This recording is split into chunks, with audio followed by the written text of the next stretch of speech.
চলে এসেছে।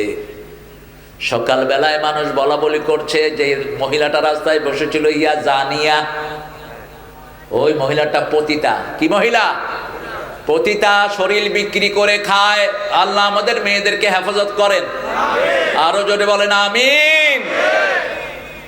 খবরদার ফেসবুকে মেয়েদেরকে ইন্টারনেট দিবেন না, ছেলেদেরকেও না। বিয়ের পরে দেন, বিয়ের পরে তুই আরো নষ্ট হয়ে যা।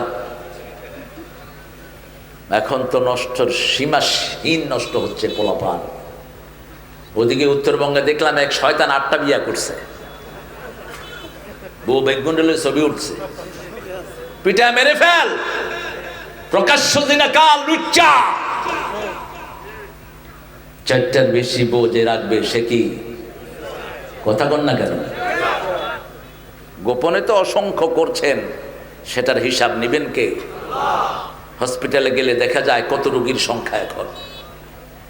20 বছরের বুজ্জা, 30 বছরের বুজ্জা, 25 বছরের বুজ্জা, সব অপকর্মের কারণে চোখ শেষ, লিভার শেষ, হার্ট শেষ। ঠিক না বেঠিক? যখন লোকেরা বলল ওই মহিলা জিনাকার, তিনি আরো ব্যথিত হলেন। কি হলো আমার, আমি লোক চিনি না, আন্দাজে গুন্দাজে সদকা দিয়ে আসি, কিন্তু সন্তুষ্টি চাচ্ছেন কার? আল্লাহ। তৃতীয় দিন আবার গেলেন, গিয়ে দেখলেন আরেকটা লোক রাস্তায় হাঁটছে। তিনি মনে করলেন ওনাকেই সদকা দেয়া দরকার, দিয়ে আসলেন সদকা। গোপনে চলে আসলেন ওই লোকটা, সদকা দিয়ে চলে আসার পরে পরের দিন সকালে সবাই কথা বলা বলি করছে যে এই লোকটাকে সদকা দিয়েছে, সেই লোকটা হলো Ghani, is the rich person, has পয়সা আলা। রাতের বেলা একটু হাঁটতে বেরিয়েছে, এই লোক তার হাতে গিয়ে সদকা দিয়ে চলে আসছে।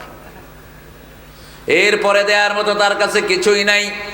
বড় মনে কষ্ট নিয়ে ঘুমিয়ে পড়েছেন। ঘুমের ভিতরে কে যেন একজন ডেকে যায়, ও আল্লাহর গোলাম, তোমার সব সদকা আল্লাহ কবুল করে ফেলেছে। নিয়ত ছিল বিশুদ্ধ। নিয়ত ছিল কি? বিশুদ্ধ। এইভাবে ব্যাখ্যা দেয়া হয়েছে। প্রথম যে চোরটাকে তুমি দিয়েছো, তোমার সদকা দেওয়ার পরে হয়তো সে চুরি আর করবে না, তার মনের পরিবর্তন হয়ে যেতে পারে। দ্বিতীয় মেয়েটা টাকার জন্যই শরীর বিক্রি করত, এটা পাওয়ার পরে তার সেন্স ফিরে আসতে পারে। আল্লাহ তাকে তৌফিক দিলে তওবা করে সে ভালো মহিলা হয়ে যেতে। তৃতীয় ব্যক্তি দান সদকা করতো না, তোমার এটা পাওয়ার পরে তার দান সদকাও বেড়ে যেতে পারে। দ্বিতীয় হাদিস, রাসূল সাল্লাল্লাহু আলাইহি ওয়াসাল্লাম বলছেন, বুখারীর বর্ণনা, মরুভূমিতে ঝড় উঠলো। মরুভূমির ঝড় হলো সাইমুম। মরুভূমিতে ঝড় উঠলে বালু এসে নাকে মুখে ঢুকে। এই জন্য মরুভূমির লোকেরা রুমাল ব্যবহার করে। কি? রুমাল ব্যবহার করে। আবার ওঁটগুলো যখন এই তুফান আসে তার আগেই টের পেয়ে যায়, ওঁটগুলো বালুর ভিতরে মুখ ঢুকিয়ে দেয়। আল্লাহ বলছেন সূরা গাশিয়া, আফালা ইয়ানজুরুনা ইলাল ইবিলি কাইফা খুলিকাত ওয়া ইলাস সামাই কাইফা রুফিআত। তোমরা কি দেখো না কিভাবে আমি উট সৃষ্টি করেছি? কেন এটা বললেন? উটের মধ্যে আর অন্য প্রাণীর মধ্যে পার্থক্য কোথায়? আজকের প্রাণী বৈজ্ঞানিকেরা পরীক্ষা করে দেখে উটের পেটের ভিতরে একটা অক্সিজেন বাক্স আছে, ওই বাক্সের নিচে আবার একটা ছোট্ট পানির ট্যাঙ্কি আছে। উট বাহির থেকে অক্সিজেন না নিয়ে 7-8 দিন অক্সিজেন ছাড়া থাকতে বালুর ভিতরে মুখ ঢুকিয়ে দেয়, ওখান থেকে অক্সিজেন নেয় পেটের ভিতর থেকে। আবার উট একমাত্র প্রাণী, তার একটা রোগ হয়, ওই রোগের ওষুধ হলো জীবিত বিষধর সাপ। ওই সাপ তার মুখে দিয়ে দেয়া হয়। তিনি যখন সাপটা, ওই উট যখন সাপটা খায়, উটের চোখ থেকে পানি নির্গত হয়, ওই পানি আবার ক্যান্সার ভালো করে দেয়। সুবহানাল্লাহ বললেন না আপনারা? আরো আসতে হও সুবহানাল্লাহ। আফালা ইয়ানজুরুনা ইলাল ইবিলি কাইফা খুলিকাত। মরুভূমিতে ঝড় শুরু হলো।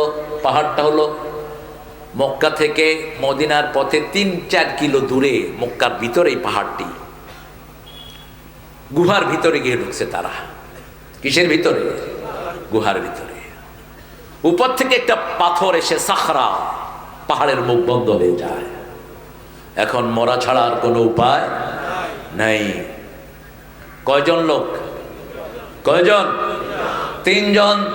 তিনটা আমলের উসিলা দিয়ে আল্লাহর কাছে হাত তুলছেন। প্রথম জন বললেন, আল্লাহ আমি দুধ দহন করি। দুধ জান্নাতের শ্রেষ্ঠ খাবার। দুধ পানীয় মিটায়, ক্ষুধাও মিটায়। দুধ একমাত্র খাবার যেটা খেয়ে মানুষ সারা জীবন বেঁচে থাকতে পারে। সব প্রোটিন আল্লাহ এটার ভিতরে দান করেছেন। দুধ যারা খাবেন বুড়া হবেন না। দুধ যারা খাবেন হাড্ডি নরম হবে না। দুধ যারা খাবেন সব এনার্জি ফিরে পাবেন। এখন বহু ডাক্তার মানুষকে পরামর্শ দেয় দুধ খাবা না। কি খাবে? ডাক্তাররা অনেক উল্টাপাল্টা পরামর্শ দেয়। আগে পরামর্শ দিত ডিমের কুসুম খারাপ, সাদাটা ভালো। অনেক কুসুম ভালো, সাদাটা খারাপ। গরু গোস্ত খাইতে নিষেধ করে। খাবে কি? গোস্তের সেরা গোস্ত কোনটা? সেটা আগের লোকদের হলো কুয়াতুল মুসলিমিন। কুয়াতুল মুসলিমিন বলে গরু গোস্ত। হাদিসে কয় কুয়াতুল মুসলিমিন হলো ইমান, তারা কয় গরু গোস্ত বলে কুয়াতুল মুসলিমিন।